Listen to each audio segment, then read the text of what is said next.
Hello, नमस्ते जी, और स्वागत है आपका इस सीरीज़ के मेरे पहले वीडियो में।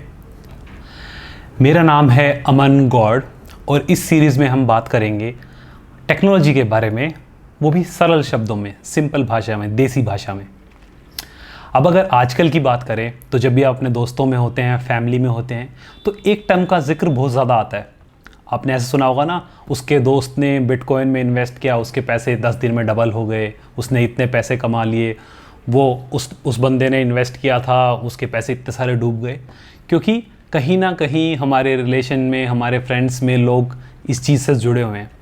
पर रियलिटी में 60-70% लोगों को ये पता ही नहीं है कि बिटकॉइन क्या है, क्रिप्टो करेंसी क्या है। सो आज के हमारे वीडियो का जो टॉपिक है वो है क्रिप्टो करेंसी या फिर bitcoin, which is a type of crypto currency. अब क्रिप्टो करेंसी के बारे में बात करने से पहले हमें समझना होगा करेंसी। क्रिप्टो पर हम बाद में आएंगे। सो करेंसी को समझने के लिए हमें करेंसी का एवोल्यूशन देखना होगा। करेंसी का एवोल्यूशन जो है उसको हम प्राइमरली 5 इवोल्व स्टेट्स में डिवाइड कर सकते हैं, स्टेजेस में डिवाइड कर सकते हैं। सो अब हम बात कर रहे हैं बहुत पहले की, जब पैसे वैसे कुछ भी नहीं हुआ करते थे। उस टाइम करेंसी क्या थी? करेंसी हमेशा से रही है। उस टाइम करेंसी या जो मेथड था एक दूसरे के साथ लेन देन करने का, उसको बोलते थे बार्टर सिस्टम। तो बार्टर सिस्टम है क्या? बार्टर सिस्टम में क्या है? 2 आदमी हैं, एक के पास मिनियन है, एक के पास डुकाटी है, चॉपर है। इसको मिनियन चाहिए, इसको डुकाटी चाहिए, तो ये बोलेगा मिनियन मुझे दे दे, डुकाटी तू ले ले। तो ये जो एक्सचेंज हुआ चीज़ के बदले चीज़ का, उसको बार्टर सिस्टम बोलते थे। लगा लो 2 किसान हैं, एक सब्जी उगाता है, एक अनाज उगाता है। अनाज वाले को सब्जी चाहिए और सब्जी वाले को अनाज चाहिए। तो सब्जी वाला क्या बोलेगा कि ले भाई 2 किलो सब्जी ले ले, उसके बदले मुझे 2 किलो अनाज दे दे। तो जो इस टाइप का एक्सचेंज होता है जिसमें चीज़ के बदले चीज़ दी जाती है, उसको बार्टर सिस्टम बोलते हैं। अब इस सिस्टम में कुछ शॉर्टकमिंग्स थी। क्या? कि जिस चीज़ की आपको रिक्वायरमेंट है और वो चीज़ जिसके पास है, उसको भी आपकी चीज़ की रिक्वायरमेंट होनी चाहिए। फॉर एग्जांपल, यहाँ पे हमें डुकाटी की रिक्वायरमेंट है, पर डुकाटी वाले को भी मिनियन की रिक्वायरमेंट होनी चाहिए, नहीं तो ये एक्सचेंज नहीं होगा, अगर इसको ज़रूरत ही नहीं होगी तो यहाँ पे ये सिस्टम फेल हो गया। सेकेंड जो स्टेज आती है वो आती है प्रेशियस थिंग्स की। हमारे पुराने एग्जाम्पल में अगर उस बंदे को डुकाटी की ज़रूरत नहीं भी है तो क्या कहेगा भाई कि मेरे मिनियन के बदले तू मुझे चांदी दे दे, सोना दे दे। क्योंकि इवन दो मुझे चांदी सोने की अभी ज़रूरत नहीं है, पर एक एश्योरेंस है कि मुझे जब जो चीज़ चाहिए होगी मैं इस चांदी सोने के बदले ले लूँगा। तो मुझे ज़बरदस्ती से डुकाटी लेने की ज़रूरत नहीं है, ज़बरदस्ती से मिनियन लेने की ज़रूरत नहीं है। मैंने बीच में एक एक्सचेंज मीडियम रख दिया कि सोना है, चांदी है, जो मैंने रख ली, ये मैंने रख ली। जब मुझे और कुछ चाहिए होगा तो उस टाइम मैं इसके बदले वो वाली चीज़ ले लूँगा। बट अगेन इसमें भी शॉर्ट कमिंग्स थी, क्योंकि उस टाइम जो वैल्यू थी, लगा लो आपके पास एक घोड़ा है, आपने घोड़े के बदले 5 किलो चांदी एक्सचेंज कर ली, तो आपको ऐसी अपनी चीज़ें बेची तो आपके पास इतना सारा चांदी इकट्ठा हो जाएगा, जो आपको कुछ भी शॉपिंग करने जाना है, कुछ भी खरीदना है, कुछ भी एक्सचेंज करना है, तो आपको हमेशा कैरी करना पड़ेगा। तो वहाँ पे जाके ये वाला सिस्टम भी फेल हो गया। थर्ड स्टेज आती है जहाँ पे हमारे बैंक्स पिक्चर में आते हैं, गवर्नमेंट पिक्चर में आती है। तो आपको वो सोना चांदी उठा के नहीं रखना है। सोना चांदी आपने एक जगह रख दिया, बैंक में रख दिया, और बैंक वाले ने आपको एक पर्ची बना के दे दी कि भाई इसने मेरे पास ये जो 100 किलो चांदी रखी है, इसके बदले ये पर्ची बना के दे दी, ये 1-1 किलो चांदी की ये पर्चियाँ हैं। ये पर्ची जो भी बंदा मेरे पास लेके आएगा और मैं उसको 1 किलो चांदी दे दूंगा, which is nothing but this currency note. अगर आप करेंसी नोट को भी पास से देखेंगे तो इस पे भी यही लिखा हुआ है कि मैं धारक को 500 रुपये देने का वचन अदा करता हूँ, reserve bank governor. That means कि ये एक रिसीट है जो गवर्नमेंट ने इशू की है कि ये कागज़ का टुकड़ा, ये रिसीट 500 रुपये के बराबर है। जब भी जिस भी बंदे के पास ये होगा, वो गवर्नमेंट से 500 रुपये के बराबर का सोना, चांदी या कोई भी वैल्यू वो ले सकता है। तो ये उस चीज़ के लिए है। अब इसमें भी क्या शॉर्टकमिंग आप कह सकते हैं कि आप, ये पुराने टाइम तक सही था, बट अब जो लेटेस्ट जनरेशन आई, 4th जनरेशन, उसमें क्या है, हम ऑनलाइन शॉपिंग कर रहे हैं, हमारी फिजिकल प्रेजेंस नहीं है, हमारी डिजिटल प्रेजेंस है। सो अब स्टेज नंबर 4 थी हमारी डिजिटल मनी की, जहाँ पिक्चर में आते हैं ये। तो स्टेज नंबर 4 में डिजिटल मनी में कोई नोट, कोई रिसीट, कुछ नहीं रहा।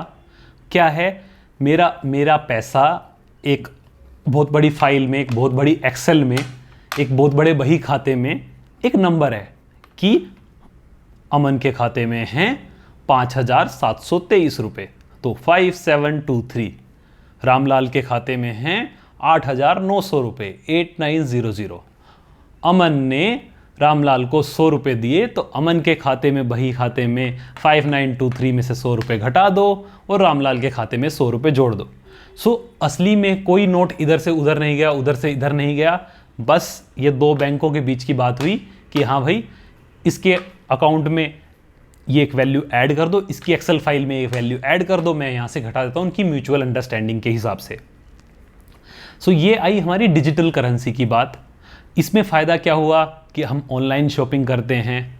ऑनलाइन शॉपिंग करनी, मुझे ये चीज़ चाहिए, ठीक है, मेरे अकाउंट से 500 रुपये लो, अमेज़ोन को दे दो। बैंक क्या करेगा, आपके अकाउंट में से 500 रुपये माइनस, अमेज़न के अकाउंट में 500 रुपये प्लस। तो हमारी लाइफ बहुत सिंपल हो गई। हमें वो करेंसी नोट्स लेके कहीं नहीं जाना है, करेंसी नोट लेके वापस कहीं नहीं जाना, गुम होने का खतरा नहीं है, क्योंकि वो आपके एक जगह सिक्योर हैं और आप उनको कहीं से भी एक्सेस कर सकते हैं। मुझे पुराने टाइम में अगर आपको पैसे भेजने, मनी ऑर्डर भेजना है, तो आप अगर साउथ ऑफ इंडिया से अगर top most north of India में भेजोगे, तो आप मनी ऑर्डर भेजोगे, क्या पता आपको 5 दिन लग जाए वो मनी ऑर्डर पहुंचने में। पर अब क्या करते हो आप, अब कन्याकुमारी से आप गूगल पे करते हो, श्रीनगर में कोई बंदा बैठा है, उसको गूगल पे मिनटों के हिसाब से मिल जाता है। ये डिजिटल मनी में बात आई। अब बात करते हैं फिफ्थ स्टेज की, जो है 100% वर्चुअल मनी। अब 100% virtual money basically crypto currency का जो कंसेप्ट आया, हम उसमें से एक एग्जांपल ले लेते हैं, bitcoin, which is a type of crypto currency. तो 2008-2009 में एक बंदा था सतोशी नाकामोटो, वो अपना एलियास यूज़ करते थे, नोबडी नोज़ कि असली में कोई बंदा था कि नहीं था। उन्होंने एक काइंड ऑफ एक रिपोर्ट बनाई, एक आइडिया सजेस्ट किया कि क्यों ना रैदर देन मल्टीपल बैंक्स ये एक्सेल्स, ये फाइल्स मेंटेन करें और आपस में कम्युनिकेट करें, हम इसको डिसेंट्रलाइज कर देते हैं कि वो सारी फाइल्स मर्ज होकर एक सिंगल फाइल हो, जिसमें सारी ट्रांजैक्शनल डिटेल्स, हर बंदे के अकाउंट में क्या है वो अवेलेबल हो, और ये जो फाइल हो इसकी कॉपी हर बंदे के पास अवेलेबल हो, जिससे जो भी ट्रांजैक्शन हो उसको सब लोग वेरीफाई कर सकें, और ये जो अथॉरिटी है, ये जो रूल्स एंड रेगुलेशन, लिमिटेशंस हैं मल्टीपल बैंक्स की, वो रिमूव हो सके। तो ये जो कंसेप्ट आया, ये बेसलाइन बना क्रिप्टो करेंसी की। हम इसके बारे में अब डिटेल में बात करेंगे। What is crypto currency? Crypto currency basically दो शब्द हैं, क्रिप्टो और करेंसी। हम धीरे धीरे बात करते हैं। करेंसी हमने समझ लिया, करेंसी इज मनी की ट्रांजैक्शन कैसे होनी है, वो वाला पार्ट, कि आप कैसे कुछ भी सर्विसेज, गुड्स को एक्सचेंज करने के बदले या कोई वैल्यू एडिशन के बदले आप कैसे किसी को पे करेंगे या पेमेंट लेंगे, वो करेंसी होगी। Crypto is basically coming from cryptography. Cryptography क्या होता है? Encryption, decryption. अब एनक्रिप्शन डिक्रिप्शन को अगर देसी भाषा में समझाऊं तो आप है, आपके सामने आपका कोई दोस्त है और 5-6 और लोग, अननोन लोग बैठे हैं। अब आपको कोई ऐसी बात करनी है जो सिर्फ आप 2 लोग समझ पाएँ और कोई ना समझ पाए, तो आप अपनी कुछ सीक्रेट लैंग्वेज में, सीक्रेट तरीके से बात करेंगे कि वो सिर्फ मेरा दोस्त ही समझ पाए। तो आपने वो बात को कन्वर्ट करके एनक्रिप्ट कर दिया, दूसरे बंदे को पता है कि ये क्या कहना चाह रहा है, वो उसको डिक्रिप्ट करके समझ लेगा। ये लोग हैं, इनको पता ही नहीं है कि क्या बात हो रही है, तो वो समझ नहीं पाएंगे। तो ये जो मेथड है जिससे कम्युनिकेशन है, वो सिर्फ इंटेंडेड ऑडियंस, जिसको समझ में आना चाहिए उसको समझ में आता है, उसको एनक्रिप्शन और डिक्रिप्शन कहते हैं। मैंने एनक्रिप्ट करके भेजा, वो जब जाएगा तो उसका कुछ मतलब नहीं होगा, कोई समझ नहीं पाएगा, पर जिसके पास जाएगा, जिसके पास जाना चाहिए, वो उसको डिक्रिप्ट कर लेगा तो उसका मतलब समझ जाएगा। अब मैं आपको ये काम कैसे करती है उसका एक बेसिक एग्जांपल बताता हूँ। लगा लो मैं एक स्टोर में जाता हूँ, या ऐसा कहते हैं कोई ऑनलाइन स्टोर है जो बिटकॉइन एक्सेप्ट करता है। बिटकॉइन का एग्जाम्पल ले लेते हैं। तो मैंने पे किया कुछ सामान खरीदने के लिए 5 बिटकॉइन। तो पहले, अब अपने ट्रेडिशनल सिस्टम में क्या होता था, मैंने अपना क्रेडिट कार्ड नंबर डाला, मैंने उसमें से 10,000 रुपये दिए, तो सिस्टम क्या करेगा, वो मेरा कार्ड नंबर लेगा, मेरी बाकी डिटेल्स लेगा और मेरे बैंक के पास जाएगा कि भाई ये बंदा बोल रहा है 10,000 रुपये ट्रांसफ़र करने के लिए मेरे अकाउंट में, आप वेरीफाई कर दो। तो बैंक क्या करेगा, मेरे पास OTP भेजेगा या मेरा पासवर्ड लेगा, मैं वो OTP डालूंगा, वो ऑथेंटिकेट करेगा, हाँ भाई ये सही बंदा है, बैंक चेक करेगा इसके अकाउंट में इतने पैसे भी हैं जितने ट्रांसफ़र करना चाह रहा है, और वो अमेज़ोन को बोलेगा हाँ भाई ये बंदा सही है, मैंने इसके अकाउंट में 10,000 घटा दिए हैं, ले तेरे पास तेरे अकाउंट में 10,000 रुपये आ गए। ये एक ट्रेडिशनल पेमेंट सिस्टम था जो अभी यूज़ होता है हमारे क्रेडिट कार्ड में, हमारे डेबिट कार्ड में, पर इसमें पूरी अथॉरिटी उन बैंक्स के पास है। वही वेरीफाई करेंगे, वही चेक करेंगे, वही गो अहेड देंगे, वही ट्रांजेक्शन को डिक्लाइन करेंगे। और इसके लिए वो एक सर्विस चार्ज करते हैं 1%, 2%, और इसमें कुछ टाइम लगता है। सो अब बात करते हैं, अगर मैं सेम ट्रांजेक्शन में बिटकॉइन से करना चाहूँ तो उस केस में क्या होगा कि मैंने एक रिक्वेस्ट की कि 5 बिटकॉइन मेरे अकाउंट से डिड्यूस करके आप अमेज़ोन में ऐड कर दो। तो सिस्टम क्या करेगा, ये वाली रिक्वेस्ट लेगा और उन सब लोगों के पास भेजेगा जो लेजर मेंटेन कर रहे हैं, जिनको माइनर्स बोलते हैं, हम उनके बारे में बात करेंगे, बिटकॉइन माइनर्स। वो चेक करेंगे अपने अपने लेजर में, हाँ भाई अमन के अकाउंट में 5 से ज़्यादा हैं और अमन बोल रहा है, तो वो गो अहेड देंगे, ग्रीन सिग्नल देंगे।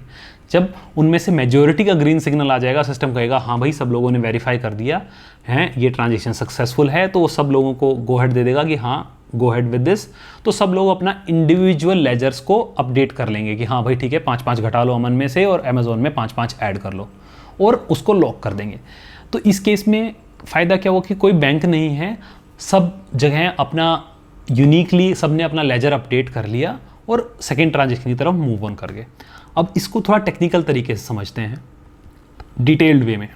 जब मैंने ये रिक्वेस्ट की 5 बिटकॉइन ट्रांसफ़र करने की, तो एग्जैक्टली हुआ क्या, सबसे पहले काइंड ऑफ एक पैकेज बना, एक लेटर टाइप, हम उसको देसी भाषा में समझें तो एक लेटर बना जिसमें लिखा हुआ था from to amount. So from Aman to Amazon amount 5 bitcoin, ये पैकेट बना। अब क्या होगा, इस पैकेट के ऊपर सबसे पहले क्या होगा, एक ट्रांजेक्शन आईडी चढ़ेगी कि ये लेटर हमने बना लिया है।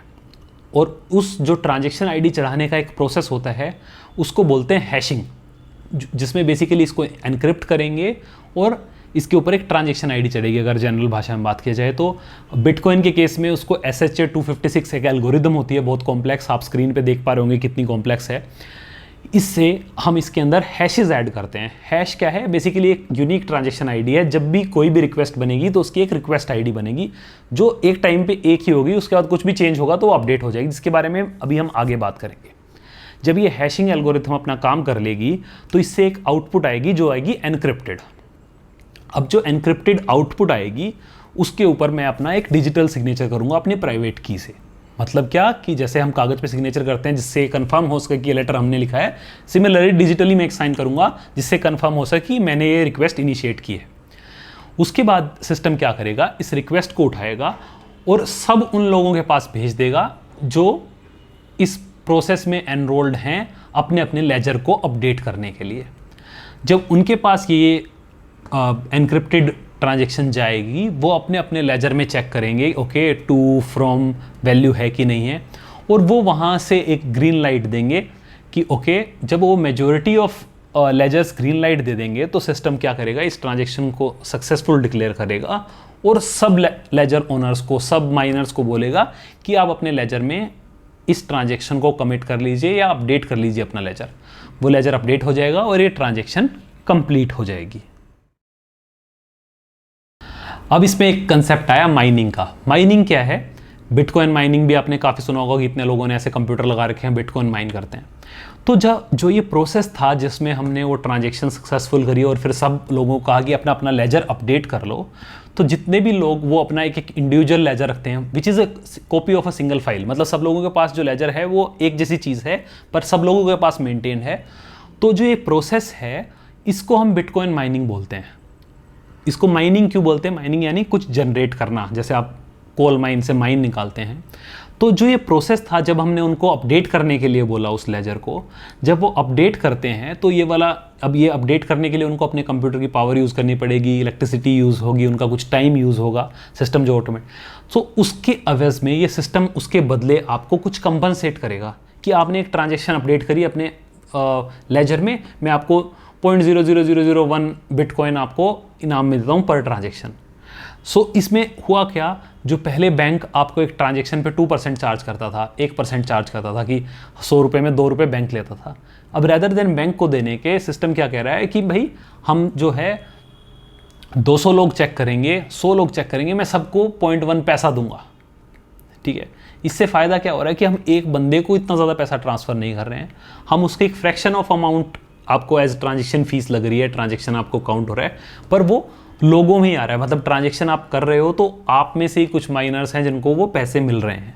तो ये जो कंसेप्ट था बिटकॉइन अर्न करने का, इसको हम बोलते थे बिटकॉइन माइनिंग। अब थोड़ा सा और ड्रिल डाउन करते हैं कि आपने एक और कंसेप्ट सुना होगा ब्लॉकचेन, कि ये ब्लॉकचेन क्या होता है। ब्लॉकचेन क्रिप्टो करेंसी नहीं है, ब्लॉकचेन इज अ टेक्नोलॉजी जिसके ऊपर ये काम करता है। तो अब मैं दोबारा से सेकंड स्टेप में जाऊं तो हमने एक पैकेट बनाया था जिसमें टू फ्रॉम अमाउंट लिखा हुआ था, हैश लिखा हुआ था। तो वो जो इंफॉर्मेशन जैसे स्टोर होती है, जो मेथड होता है उसको स्टोर करने का, उसको बोलते हैं ब्लॉक। और ये ब्लॉक आपस में एक दूसरे से कनेक्टेड होते हैं, इसलिए इसको बोलते हैं ब्लॉकचेन। अब जैसे कि आप स्क्रीन पे देख रहे हैं, एक ब्लॉक के अंदर हमारे पास on a high level 5 information store होती हैं, from, to, amount, previous hash and hash. So इसमें पहले वाले 3 फील्ड सेल्फ एक्सप्लेनेटरी हैं, पर प्रीवियस हैश और हैश का क्या मतलब है। हैश इस ब्लॉक के लिए एक ट्रांजेक्शन आईडी है। जब ये वाली वैल्यूज़ डली from, to and amount, so system अपने आप उसको एनक्रिप्ट करते वक्त एक हैशिंग एल्गोरिदम से एक यूनिक हैश डेवलप कर देगा। और प्रीवियस हैश का मतलब है कि जब इसको ये वाला ब्लॉक रेडी हो गया तो इसको जब इससे पहले वाले ब्लॉक के नीचे लगाएगा तो उसमें रेफरेंस दे देगा कि इससे पहले वाले ब्लॉक का हैश ये था, इससे नेक्स्ट अब जो लगा रहा हूँ इसमें इसका रेफरेंस आ गया। अब इसके बाद जो लगेंगे तो इसका हैश जो नेक्स्ट वाले ब्लॉक के लिए प्रीवियस हैश बन जाएगा। तो ऐसे चेन बनती रहेगी, आपको पता है कि आपसे पहले वाला कौन सा था और आपके नेक्स्ट वाले को पता है कि आपका हैश क्या है। तो ऐसे चेन बनती रहेगी, इसको बोलते हैं ब्लॉक चेन। अब आप सोचेंगे कि इसमें ऐसा क्या है, ये तो हम चेंज भी कर सकते हैं।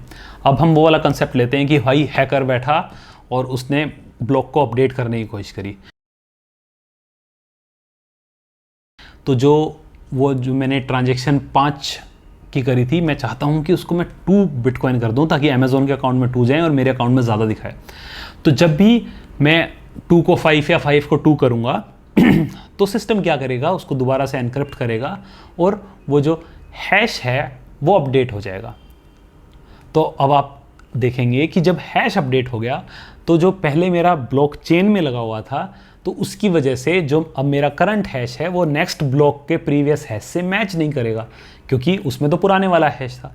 जिसकी वजह से मैंने जो ब्लॉक अभी हैंडल करने की कोशिश करी है, हैक करने की कोशिश करी है, अपडेट करने की कोशिश करी है, उससे नीचे के सब ब्लॉक्स इनवैलिड हो जाएंगे, क्योंकि करप्ट हो जाएंगे, क्योंकि उनके अंदर जो हैश है वो उनके अंदर मिसमैच आ जाएगा। तो अब इससे क्या होगा कि अब जब नेक्स्ट टाइम मैं एक ट्रांजेक्शन करने लगूंगा तो ये जो अपडेटेड वाला होगा तो इसमें जो रिस्पॉन्स आएगा वो रिस्पॉन्स बाकी सब लोगों मेजॉरिटी से डिफरेंट आएगा। तो सिस्टम को समझ में आ जाएगा कि ये वाला जो लेजर है इसमें कुछ ना कुछ घपला है, इसको कुछ ना कुछ अपडेट किया हुआ है और वो इसको इनवैलिड कर देगा। तो अगर आपको हैक करना है तो आपको क्या करना होगा, एक तो अपना लेजर पूरा का पूरा हैक करके अपडेट करना होगा ताकि उसके रेफरेंसेस ठीक हों। एटलीस्ट 5-7 लाख लेजर्स को एक साथ अपडेट करना होगा, विच आर यूनिकली हैंडल्ड। मतलब ऐसा नहीं है कि आप एक का पासवर्ड गैस कर लिया तो आपने अपडेट कर दिया। आपको 7 लाख डिफरेंट अकाउंट जो यूनिकली हैंडल हो रहे हैं उनको लॉगिन करके, उनको हैक करके अपडेट करना होगा अगर आपको सक्सेसफुल करना है। और उसकी प्रोबेबिलिटी 0 के पास है, मतलब बहुत ही ज़्यादा मुश्किल है, वो वर्थ नहीं है, उसमें इतनी जल्दी हो नहीं सकता जो टाइम लगेगा उसमें, क्योंकि जो एल्गोरिदम है जो एनक्रिप्ट करते हैं उनको ब्लॉक करने में, उनको ब्रेक करने में बहुत टाइम लगता है। बात आती है कि ये इतना सब प्रोसेस कर तो रहे हैं, इसका फ़ायदा क्या है। सो अगर फ़ायदे की बात करें तो सबसे पहले मैंने आपको बताया डिसेंट्रलाइजेशन, कि कोई बैंक, कोई गवर्नमेंट कुछ भी इसको कंट्रोल नहीं करती है। आपको अपनी पिछली गली में बिटकॉइन ट्रांसफ़र करने हैं या अमेरिका में बिटकॉइन ट्रांसफ़र करने हैं, डजेंट मैटर। जो टाइम लगेगा, जो ट्रांजैक्शन फ़ीस आपकी डिडक्ट होगी वो एग्जैक्टली सेम होगी, क्योंकि कोई भी सेंट्रल अथॉरिटी उसको कंट्रोल नहीं कर रही है, कोई पॉलिटिकल बाउंड्री उसको कंट्रोल नहीं कर रही है। ये सबसे पहली चीज़। सेकेंडली, नियरली नो और very less transaction charges. Bank जो आपसे बहुत ज़्यादा चार्ज करता था, कन्वर्जन फीस, आप यूरो से डॉलर बना रहे हैं, डॉलर से रुपीज़ बना रहे हैं, कुछ भी कर रहे हैं तो बैंक आपको बहुत ज़्यादा चार्ज करता था। अगला जो है कि इसका एक्सेस बहुत ईजी है। अभी अगर आपको बैंक अकाउंट चाहिए तो आपको परमानेंट एड्रेस, कुछ स्पेसिफिक चीज़ें चाहिए जिससे आप उन फीचर्स को एक्सेस कर सकते हो। बट इस केस में अगर आपके पास इंटरनेट है, आपने एक अकाउंट बनाया हुआ है, तो आप ईजीली इन फीचर्स को यूज़ कर सकते हो। तो एक्सेस जो है वो ईजी हो गया है इसके थ्रू।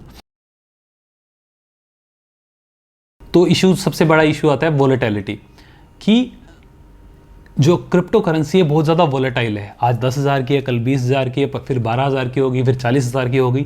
ऐसे बहुत ज़्यादा ऊपर नीचे होती है क्योंकि कोई भी रेगुलेटरी अथॉरिटी नहीं है, कोई भी इक्वेशन नहीं है। तो जो सेंटीमेंट के हिसाब से चलता है ना कि 5 बड़ी कंपनियों में 5 बड़े लोगों ने बोला सपोर्ट में तो उसकी वैल्यू एकदम से इंक्रीज़ हो गई, 2 ने नहीं बोला तो फिर गिर गई। जैसे टेस्ला के केस में हुआ, टेस्ला ने एक्सेप्ट करना शुरू किया तो इट स्काई रॉकेटेड। टेस्ला ने बोला हम बिटकॉइन नहीं लेंगे तो ये गिर गया।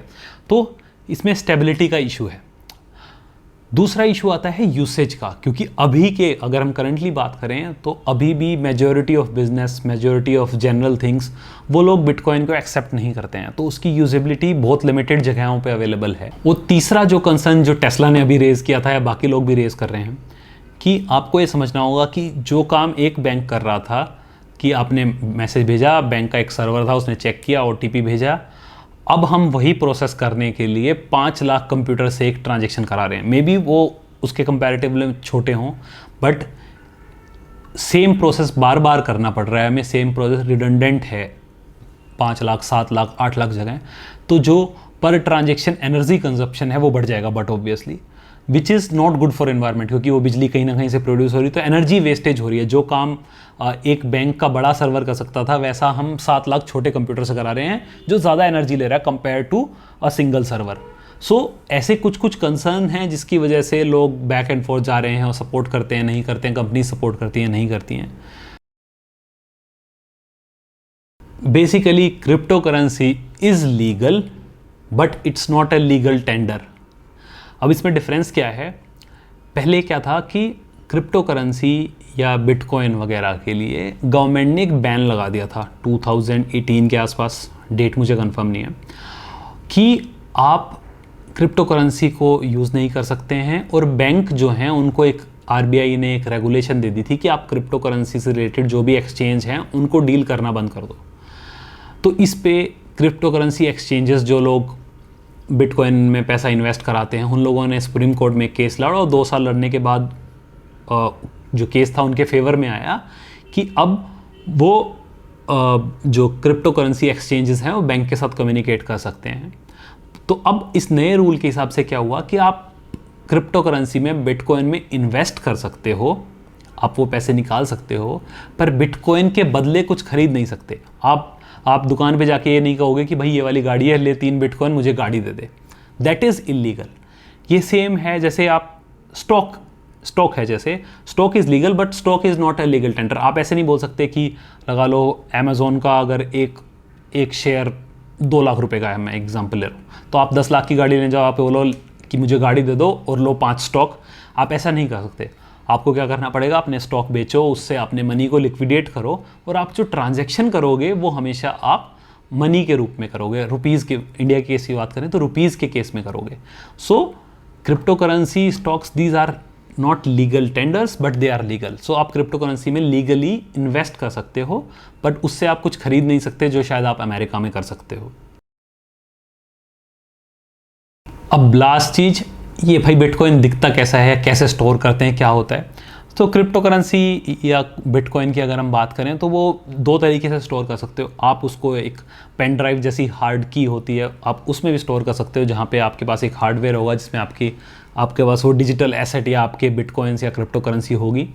या आप उसको डिजिटल वॉलेट्स में, जैसे आप पेटीएम में मनी रखते हैं, ऐसे एक्सचेंजेस आपको डिजिटल वॉलेट्स देते हैं जहाँ पे वो लोग स्टोर करेंगे उन इन्फॉर्मेशन को और आपके पासवर्ड से वो प्रोटेक्टेड होगा। आपको अलग से हार्डवेयर लेके जाने की ज़रूरत नहीं है, आप कभी भी उसको ऑनलाइन ट्रांजेक्शन के लिए अपने वॉलेट्स के थ्रू यूज़ कर सकते हैं। सो ये एक बेसिक ओवरव्यू था कि क्रिप्टो करेंसी क्या है, क्रिप्टो करेंसी कैसे काम करती है। सो आप लोग कमेंट सेक्शन में अगर आपको कोई क्वेश्चन हो तो आप पूछ सकते हैं, या आप किसी एक स्पेसिफिक टॉपिक पे और डिटेल्ड रिव्यू चाहते हैं तो आप मेरे को बता सकते हैं, या अगर मैंने कुछ मिस किया है तो वो भी आप कमेंट सेक्शन में बता सकते हैं। तो इसी के साथ ये हमारा सिंपल सा व्लॉग, हम सिंपल सा एक्सप्लेनेशन वीडियो हम क्लोज़ करते हैं। थैंक यू सो मच अपने दिन का कीमती समय मुझे देने के लिए। अगले टेक्निकल वीडियो तक, this is Aman Gaur signing off. नमस्ते।